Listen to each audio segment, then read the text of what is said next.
ಕೋಟೆಹಾಳು ಸರ್ಕಾರಿ ಪ್ರೌಢಶಾಲೆಯಲ್ಲಿ ಬಿಸಿ ಊಟ ವ್ಯವಸ್ಥೆ ಮೆನು ಪಾಲನೆಯಾಗ್ತಾ ಇಲ್ಲ ಎಂಬ ಆರೋಪ.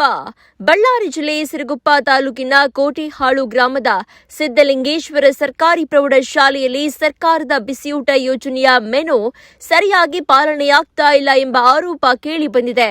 ವಿದ್ಯಾರ್ಥಿಗಳಿಗೆ ಸರ್ಕಾರ ನಿಗದಿಪಡಿಸಿರುವ ಮೆನು ಪ್ರಕಾರ ಆಹಾರ ನೀಡದೆ ಮೊಟ್ಟೆಯ ಸಿಪ್ಪೆ ಮಕ್ಕಳಿಂದ ಸುಲಿಸುತ್ತಿದ್ದಾರೆ ಎಂಬ ದೂರುಗಳು ವ್ಯಕ್ತವಾಗಿವೆ. ಸರ್ಕಾರದಿಂದ ಮೊಟ್ಟೆ ಸಿಪ್ಪೆ ಸುಲಿಯಲು ಒಂದು ಮೊಟ್ಟೆಗೆ 30 ಪೈಸೆ ನೀಡ್ತಾ ಇದ್ರು, ಮಕ್ಕಳಿಂದ ಸಿಪ್ಪೆ ಸುಲಿಸುತ್ತಿದ್ದಾರೆ. ಅಲ್ಲದೆ ಸಾಂಬಾರ್ನಲ್ಲಿ ಸಮರ್ಪಕವಾಗಿ ಬೇಳೆ ಹಾಗೂ ತರಕಾರಿಗಳನ್ನ ಬಳಸದೆ ಕಳಪೆ ಗುಣಮಟ್ಟದ ಆಹಾರ ನೀಡಲಾಗ್ತಾ ಇದೆ ಅಂತ ಆರೋಪಿಸಲಾಗಿದೆ.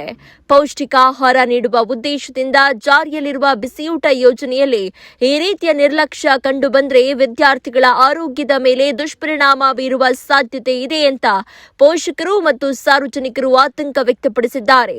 ಈ ಕುರಿತು ಸಂಬಂಧಪಟ್ಟ ಶಿಕ್ಷಣ ಇಲಾಖೆ ಹಾಗೂ ಬಿಸಿಯೂಟ ಯೋಜನೆ ಅಧಿಕಾರಿಗಳು ತಕ್ಷಣವೇ ಶಾಲೆಗೆ ಭೇಟಿ ನೀಡಿ ಪರಿಶೀಲನೆ ನಡೆಸಿ ಆರೋಪಗಳು ಸತ್ಯವೆಂದು ಕಂಡುಬಂದಲ್ಲಿ ತಪ್ಪಿತಸ್ಥರ ವಿರುದ್ಧ ಸೂಕ್ತ ಕ್ರಮ ಕೈಗೊಳ್ಳಬೇಕು ಅಂತ ಸ್ಥಳೀಯರು ಒತ್ತಾಯಿಸಿದ್ದಾರೆ.